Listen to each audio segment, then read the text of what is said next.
복을 지켜주는 노인 장기요양보험, 그 중심에는 요양보호사가 있습니다.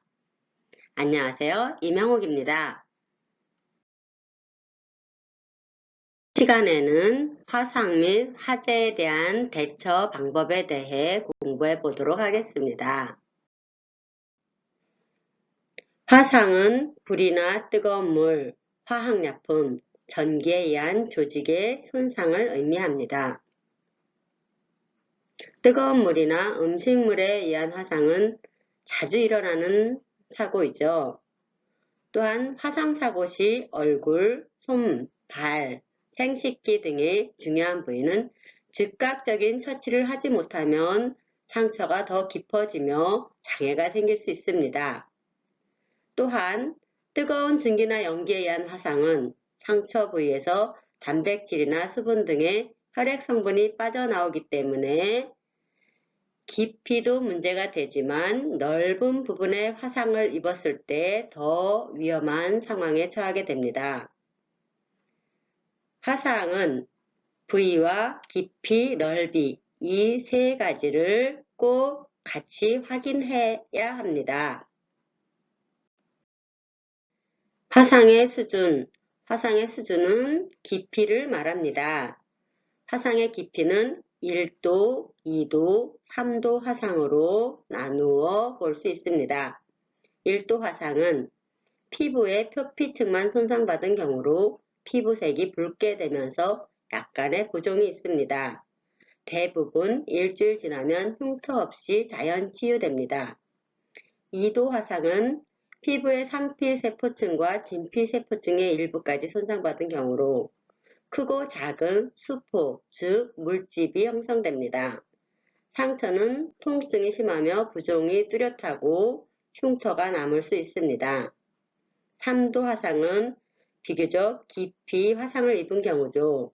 피부의 전층과 피하지방까지 손상받은 경우로 조직이 깊이 괴사되고 부종이 심합니다. 하얗거나 검은색 등의 괴사 조직이 발견되며 괴사된 피부 조직을 떼어낸 후 피부 이식을 해야 하는 경우가 많습니다.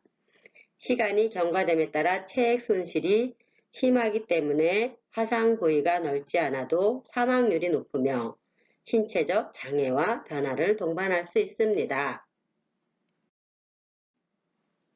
화상 시 1차적으로 기도 확보 확인을 해야 하는데요. 열 손상이나 흡입 손상이 있을 때 기도의 부종으로 호흡곤란이 발생합니다.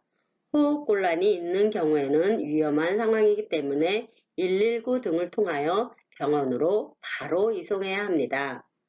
화상의 2차 관찰 내용은 의식과 반응 수준을 평가합니다.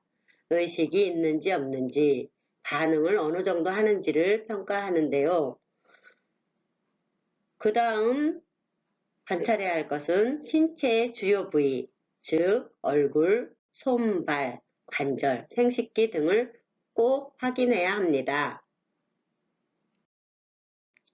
화상 사고 시 화상 부위를 통증이 없어질 때까지 즉시 찬물에 담가 화상면이 커지는 것과 염증을 억제하고 통증을 줄여줍니다. 이때 흐르는 수돗물에 환부를 직접 대면 물의 압력, 즉 수압으로 인해 화상을 입은 피부가 손상을 입을 수 있습니다. 몸에 붙어있는 옷은 옷 위로 냉각시키며 벗기기 힘든 의복은 벗기지 말고 잘라내고 반지, 팔찌, 귀고리와 같은 장신구는 최대한 빨리 벗깁니다. 화상 부위에 간장, 기름, 된장, 핸드크림, 치약 등을 바르면 세균 감염의 위험이 있고 열기를 내보내지 못하여 상처를 악화시키므로 절대 바르면 안 됩니다. 손상 부위를 만지지 말고 어떠한 물집도 터뜨리면 감염이 되기 때문에 금지해야 합니다. 화재로 인하여 정신을 잃고 쓰러져 있거나 얼굴 화상, 밀폐된 공간에서 연기나 가스로 인한 화상, 거친 호흡 및 기침이 있을 때는 호흡기 화상, 즉 기도 화상, 흡입 화상을 의심하여야 합니다. 얼굴이나 입과 목 속에 화상을 입으면 기도가 붓거나 염증이 생겨 기도가 막히게 되어 숨이 쉬지 못할 위험이 생깁니다. 환자가 화기를 들이마셨다고 표현하거나 코털이 그을려 있거나 입안에 부종이 있거나 말을 잘 못하거나 쉰 목소리가 나면 호흡기 화상을 의심하여야 합니다. 기도 화상, 즉 호흡기 화상일 때는 즉시 119에 연락하여 전문가에게 증상을 알립니다. 목 주변의 옷을 풀어주고 상체를 높여주어 대상자가 숨을 쉴 수 있도록 돕습니다. 전기 화상은 전류가 몸을 통과할 때 일어나는 화상입니다. 특징적인 것은 전기가 들어가고 나온 부위, 즉 드나든 부위에 상처가 생기는 점입니다.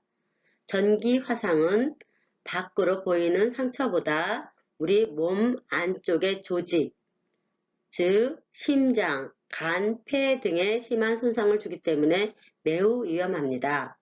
옷을 통과하는 고압전류는 정상적인 심장 박동을 방해하고 심정지 및 화상 등의 상처를 입힙니다. 전기 화상 시 대처 방법은 사고 지역의 안전 여부를 확인하고 전원을 먼저 차단해야 합니다. 감전 원인을 제거한 후에는 안정 자세를 취하게 하고 환자의 호흡 및 순환을 확인합니다. 소두거즈로 화상 부위를 덮어주고 병원으로 이송합니다. 청소용 염산, 표백제, 페인트, 정원 살충제 등의 화학약품에 의한 화상은 화상의 진행을 막기 위하여 화학물질을 피부에서 빨리 제거하는 것이 중요합니다.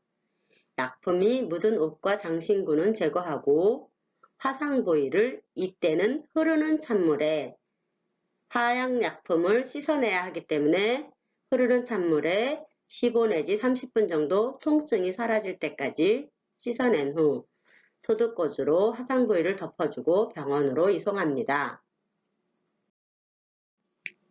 시력이 약하고 관절염으로 손을 잘 움직이지 못하는 노인은 뜨거운 물컵을 잡다가 떨어뜨리는 등의 사고로 화상을 입는 경우가 많이 있습니다. 안전하고 노인의 독립성을 위축시키지 않는 범위 내에서 요양보호사는 대상자를 잘 도와야 합니다.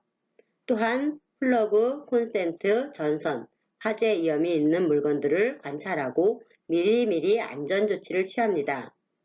의식이 명료하지 않는 대상자나 노인은 화상 위험성이 더 높아지므로 세심한 부분까지 관찰해야 합니다. 화재는 불로 인한 재난으로 신속히 대피하고 요양보호 대상자를 보호해야 합니다. 화재가 났을 때 요양보호사는 하던 행동을 멈추고 신속하게 상황을 파악합니다. 주위에 도움을 요청하고 119에 신고합니다. 화재가 발생한 곳에서 먼 곳으로 대상자를 이동시킵니다. 화재의 규모가 작은 경우 소화기로 진압합니다.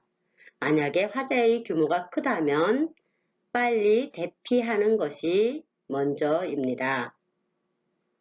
노인은 화재 발생 시 혼자서 대피하기 어렵기 때문에 모든 기관에서는 응급 상황 시 적절한 행동과 절차를 미리미리 계획하고 훈련하여 대비해야 합니다. 화재가 난 건물에 갇혔을 경우 화재가 발생한 쪽의 문을 닫고 이불로 막아 연기가 들어오지 못하게 하고 창문을 열어 내부의 신선한 공기를 마십니다. 화재가 난 건물에서 탈출하는 경우 바닥 쪽이 열기나 연기가 상대적으로 적기 때문에 바닥에 엎드려서 기어 나옵니다. 화재가 발생하면 해로운 가스가 많이 방출되는데요. 이러한 경우에는 젖은 수건 등으로 입과 코를 막고 빠져나옵니다. 구독하기, 좋아요 부탁드려요. 그럼 안녕.